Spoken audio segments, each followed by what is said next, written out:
Hello friends. आज हम एक ऐसे टॉपिक के बारे में बात करेंगे जो बहुत ही कॉमन चीज़ है, जिसका नाम है कराटे।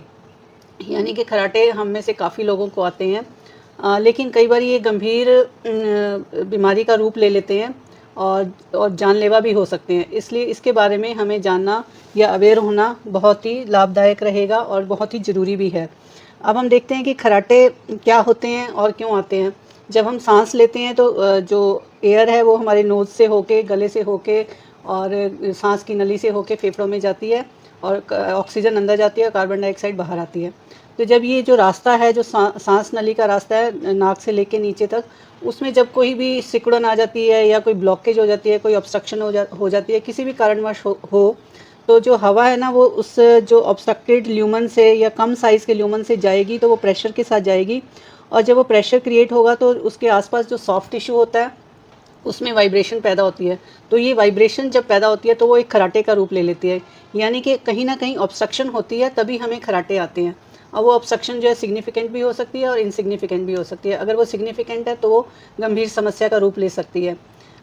ये जो है ये ऑब्स्ट्रक्टिव स्लीप एपनिया होता है और एक और सेंट्रल स्लीप एपनिया होता है, जिसमें कि सेंटर से ही सिग्नल मिलने कम हो जाते हैं बीच बीच में रेस्पिरेटरी मूवमेंट्स के लिए, तो वो उसमें सांस बंद हो जाता है। लेकिन आज हम सिर्फ ऑब्स्ट्रक्टिव स्लीप एपनिया के बारे में बात करेंगे। ऑब्स्ट्रक्टिव स्लीप एपनिया, जैसे इसका नाम है कि एक तो है कि ऑब्स्ट्रक्शन होगी और स्लीप के दौरान होगी और एपनिया होगा, यानी कि सांस रुक जाएगा। तो इसको हम ऑब्स्ट्रक्टिव स्लीप एपनिया कहते हैं। एपनिया का मतलब है कि सांस रुक जाना, और अगर ये 10 सेकंड से ज़्यादा रुके तो उसको हम एपनिया बोलते हैं। इसके जो है कि कारण काफ़ी होते हैं, लेकिन पहले हम इसके लक्षण के बारे में बात कर लेते हैं कि अगर किसी को स्लीप एपनिया है तो उसको क्या क्या लक्षण हो सकते हैं। एक तो यही है कि खराटे आएंगे, जो उसका बेड पार्टनर होगा जो साथ में सोया होगा वो बताएगा, उसको डिस्टर्बेंस होगी और वो बताएगा कि आप खराटे लेते हो और उसका आवाज़ कैसी है और बीच में सांस रुकता है या नहीं रुकता, या बॉडी की मूवमेंट्स होती हैं या नहीं होती है, वो हमें बता सकता है। दूसरा ये है कि क्योंकि एपनिया होता है तो हमें एपनिया होने के कारण क्या होता है कि जो बॉडी में कार्बन डाइऑक्साइड लेवल बढ़ जाता है, तो बढ़ी हुई कार्बन डाइऑक्साइड जो है वाला ब्लड जो है हमारे ब्रेन में जाता है, तो ब्रेन को ऐसे लगता है कि जैसे मरीज पेशेंट का या इस पर्सन का जो है सांस नहीं आ रहा है, तो वो सिग्नल भेजता है कि सांस लो। तो वो जब सांस लेने के लिए सिग्नल आता है तो पेशेंट को जागना पड़ता है, क्योंकि सोए सोए तो उसकी ऑब्स्ट्रक्शन हो रही होती है, तो उसको जागना पड़ता है और नींद डिस्टर्ब हो जाती है। इसलिए ये बार बार होती है, इंटरप्टेड नींद होती है। तो जब पेशेंट उठता है तो एक तो उसका ड्राई माउथ होता है और फ्रेश नहीं उठता, क्योंकि स्लीप रात भर इंटरप्टेड रहती है। फिर कई बार स्वेटिंग भी हो सकती है पेशेंट को। और जो होता है कि डे टाइम में, क्योंकि रात को नींद पूरी नहीं आती, तो डे टाइम में उसको नींद आती रहती है और बैठे बैठे भी कई बार मरीज सो जाता है, या फिर ड्राइविंग के टाइम भी सो जाता है, तो उससे जो है एक्सीडेंट का खतरा भी रहता है।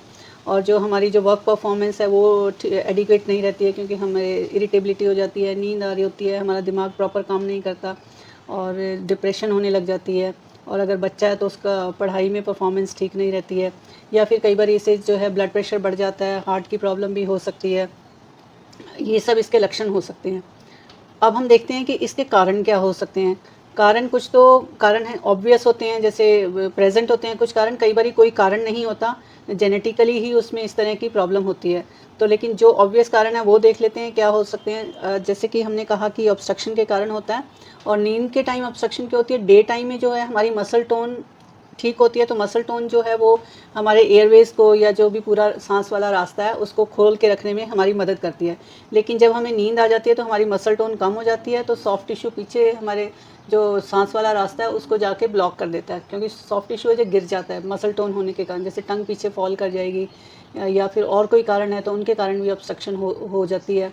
और उससे क्या है कि ल्यूमन नैरो हो जाता है और वो हमारी जो एयर है प्रेशर से जाती है। अब ऑब्स्ट्रक्शन के कारण जैसे नाक से शुरू हो जाते हैं, अगर किसी को ज़्यादा जुकाम रहता है तो नेज़ल कंजेशन हो जाती है, उससे जो अंदर नाक का जो टिश्यू है वो बढ़ जाता है, तो उससे नेज़ल ब्लॉकेड हो जाती है। वो दोनों तरफ हो सकती है, एक तरफ भी हो सकती है। या फिर कई बार जो ये बीच में जो सेप्टम होता है जो दोनों को सेपरेट करता है, ये कंजेनिटली एक साइड हो सकता है, या फिर कई बार ट्रॉमा के बाद भी एक साइड शिफ्ट हो जाता है, तो एक साइड, इसको डेविएटेड नेज़ल सेप्टम कहते हैं, तो ये एक साइड वाले नॉस्ट्रिल को बिल्कुल ब्लॉक कर देता है। या फिर आगे जो है हमारे सॉफ्ट पैलेट होता है, उसमें एक युवला होता है, वो युवला कई बार हैंगिंग युवला और लंबा होता है, तो वो जब हम सीधा लेटते हैं तो वो युवला जो पीछे हमारे, जब हम लेटते हैं तो युवला जो है हमारे हार्ड पैलेट या फेरिंग्स के जाके साथ स्टिक कर जाता है और उसको ब्लॉक कर देता है।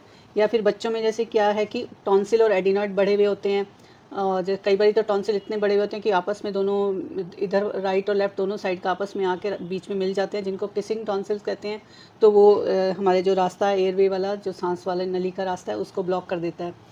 कई लोगों में जो टंग होती है, टंग काफ़ी बड़े साइज़ की होती है, मोटी होती है, तो वो भी जब मरीज़ लेटेगा तो वो टंग पीछे फॉल करेगी और वो ब्लॉक कर देगी रास्ते को। या फिर जैसे कई लोगों का ये मैंडिबल जो होता है, ये जन्म से डिफॉर्म्ड होता है, यानी कि छोटा होता है, जिसको माइक्रोग्नेथिया कहते हैं। तो वो भी फिर जब लेटता है मरीज़ तो पीछे जाके टिश्यू सारे पीछे चले जाते हैं और उसको ब्लॉक कर देते हैं।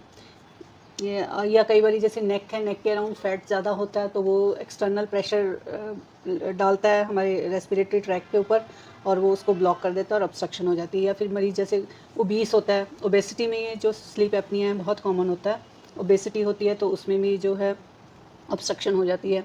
या फिर कई लोग जो है अल्कोहल का कंजम्पशन करते हैं या फिर सेडेटिव ड्रग्स लेते हैं या एंटी डिप्रेसेंट ड्रग्स लेते हैं, तो वो डीप स्लीप में जाते हैं और उनकी मसल टोन भी कम हो जाती है, तो उनमें भी स्लीप एपनिया या खराटे ज़्यादा कॉमन होते हैं। तो ये तो हमने देख लिया कि लक्षण क्या होते हैं और इसके कारण क्या हो सकते हैं। अब हम देखते हैं कि इसका हम पता कैसे लगा सकते हैं, या इसके लिए अगर हम फिजिशियन के पास जाते हैं तो वो हमें क्या टेस्ट करके बताएंगे। सबसे पहले तो ये, अगर हमें खराटे आते हैं तो हमें उसे लाइटली नहीं लेना चाहिए, हमें फिजिशियन के पास जाना चाहिए और जो टेस्ट वो कहे वो कराना चाहिए। तो इसके लिए जो मेन टेस्ट होता है वो एक स्लीप स्टडी होती है, जो कि स्लीप के दौरान कुछ चीज़ें स्टडी की जाती हैं और वो आपको स्लीप सेंटर में जाके कराने पड़ते हैं। स्लीप सेंटर जो है वो काफ़ी जगह पे प्रेजेंट होते हैं, बड़ी सिटीज़ में तो होते ही होते हैं, लेकिन छोटी सिटीज़ में कम होते हैं। और वहाँ पे आपको एक रात जाके स्पेंड करनी पड़ती है, क्योंकि नींद में ही हमें ये टेस्ट कराना पड़ता है।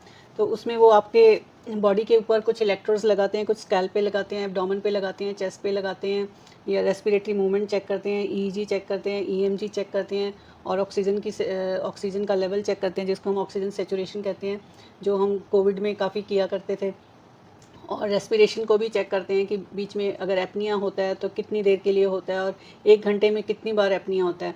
अगर वो 1 घंटे में 5 बार से कम होता है तो इनसिग्निफिकेंट होता है, अगर 5 से 15 होता है तो माइल्ड होता है, 15 से 25 है तो 25 बार होता है तो मॉडरेट है, 25 से 30 बार से ज़्यादा होता है तो वो severe form of obstructive sleep apnoea कहलाता है।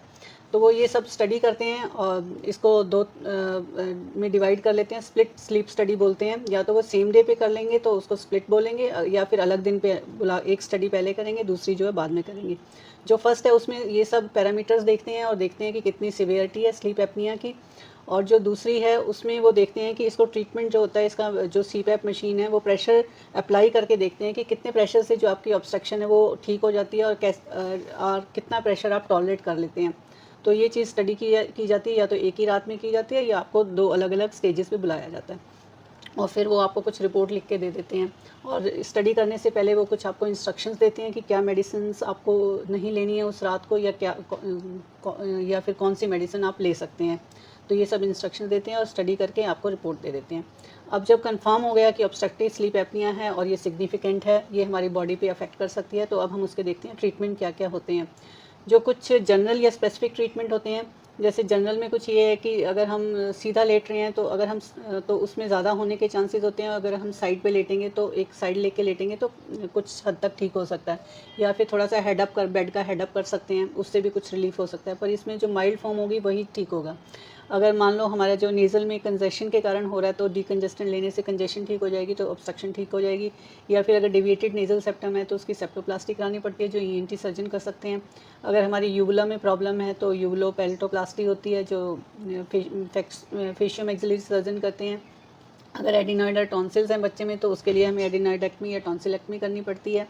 और अगर ओबेसिटी है, ओबेसिटी के कारण हमारी नेक में जैसे काफ़ी फ़ैट है या बॉडी पे फ़ैट है, क्योंकि मेन कारण जो स्लीप एपनिया का ओबेसिटी ही होता है।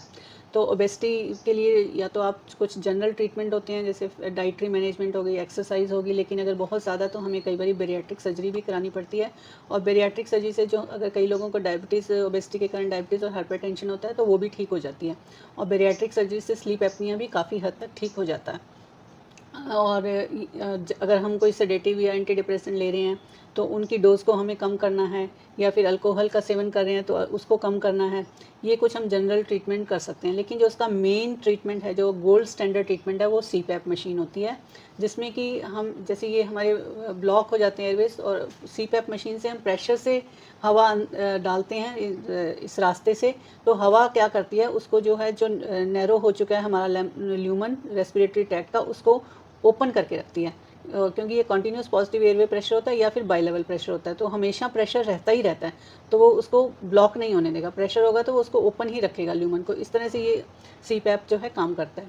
और हम आपको दिखाएंगे कि ये सीपैप या बाईपैप मशीन कैसी होती है और उसको कैसे यूज़ करते हैं।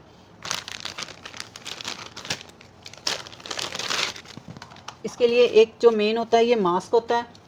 दो तरह का मास्क होता है। ये जो है, ये सिर्फ नेज़ल वाला मास्क है, इसको ऐसे सिर्फ नाक पे लगाया जाता है, और ये हेड हार्नेस होता है, और इसको हेड हार्नेस से ऐसे फिक्स किया जाता है। इनके ये लूप्स जो बने हुए हैं, इनमें डाल के इसको फिक्स किया जाता है। ये सिर्फ नोज़ वाला मास्क है।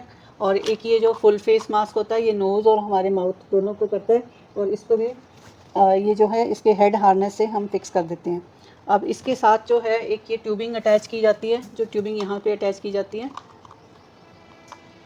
ये ट्यूबिंग है, ये फिर जो है मशीन के साथ अटैच की जाएगी। और ये जो है, ये हमारी जो मशीन है, ये बाईपैप मशीन है, और इसके पीछे ये यहाँ पे ये ट्यूब अटैच होती है। अब ये यहाँ पे ट्यूबिंग अटैच हो गई, और उधर से हमारे मास्क के साथ फेस पे या नोज़ पे। और ये मशीन है, इसका ये नॉब होता है, इसको इलेक्ट्रिक कनेक्शन के साथ कनेक्ट किया जाता है, और यहाँ से इसके प्रेशर एडजस्ट किया जाता है या ऑन ऑफ की जाती है। तो जब ऑन करते हैं तो ये जो है प्रेशर जनरेट करती है, और ये जो प्रेशर जो है, जितनी हम सेटिंग करेंगे वो इस ट्यूबिंग के थ्रू जाएगा, फिर ये मास्क में जाएगा, और मास्क के थ्रू जो है हमारे जो रेस्पिरेटरी ट्रैक में जो हवा जा रही है उसको प्रेशर से भेजेगा, और ये प्रेशर हमेशा रहेगा, तो वो उसको ओपन करके रखेगा। कुछ लोगों में सीपैप से काम चल जाता है, कुछ लोगों में बाईपैप भी यूज़ करना पड़ता है। वो जब स्लीप स्टडी करते हैं तो उस टाइम पे ये हमें सेटिंग करके बता देंगे कि बाईपैप यूज़ करना है या सीपैप यूज़ करना है, या फिर कितना प्रेशर जो है हमारे लिए एडिक्वेट होता है। तो ये मशीन जो है, इसका गोल्ड स्टैंडर्ड ट्रीटमेंट है, और इसको मशीन को देख के हमें बिल्कुल भी घबराना नहीं है, या मास्क को देख के नहीं घबराना है कि ये मास्क हमारे मुंह पे लग जाएगा तो हम सोएंगे कैसे या सांस कैसे लेंगे। ये आपके सांस को रादर आपका आसान बनाएगा, आपका सांस लेना, क्योंकि ये उनको ल्यूमन को ओपन रखेगा तो सांस आपके इजीली ऑक्सीजन जाएगी, कार्बन डाइऑक्साइड बाहर निकलेगी, और जो खराटे हैं, खराटे भी नहीं आएंगे, क्योंकि ऑब्स्ट्रक्शन ही नहीं होगी तो खराटे नहीं आएंगे, और जो कार्बन डाइऑक्साइड लेवल बढ़ता है वो नहीं बढ़ेगा, और ऑक्सीजन का जो लेवल कम होता है वो कम नहीं होगा। तो जो ऑब्स्ट्रक्शन के कारण जो हमें साइड इफ़ेक्ट हो रही हैं, जैसे इनएडिक्वेट स्लीप हो रही है, बीच में जागना पड़ रहा है, हमें घबराहट होती है, स्वेटिंग होती है, या फिर हार्ट की प्रॉब्लम्स शुरू हो जाती हैं, हार्ट के रिदम डिस्टर्बेंसेस हो जाते हैं, इवन कई बार सडन कार्डियक अरेस्ट भी हो सकता है, तो ये सब ठीक होने शुरू हो जाते हैं। ये इसको एडजस्ट होने में 1-2 दिन लग जाता है, लेकिन हमें अगर एक पहले दिन एडजस्टमेंट नहीं हो रही तो हमें बिल्कुल भी नहीं घबराना है, हमें इसको ट्राई करते रहना है। 2-3 दिन के बाद आपको ये बहुत अच्छी लगने लग जाएगी मशीन, क्योंकि आप अच्छे से सो पाएंगे, और दिन में आपकी जो एफिशिएंसी बढ़ जाएगी, और दिन में नींद नहीं आएगी, आपको कोई घबराहट नहीं होगी, आपके जो इसके कारण हाइपरटेंशन, डायबिटीज़ या कोई भी प्रॉब्लम हो रही है वो भी ठीक होनी शुरू हो जाएगी, तो आपको ये अच्छी लगने लग जाएगी।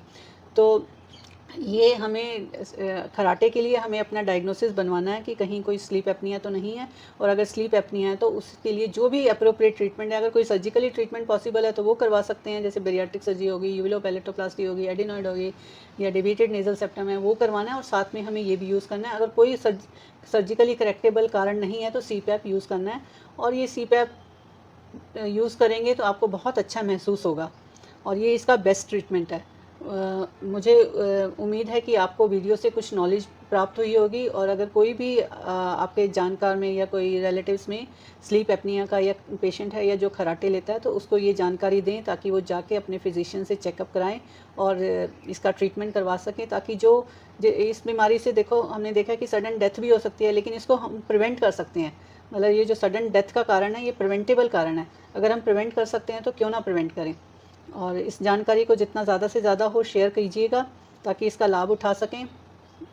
और अब मैं वीडियो ख़त्म करती हूँ। खुश रहें, स्वस्थ रहें। धन्यवाद।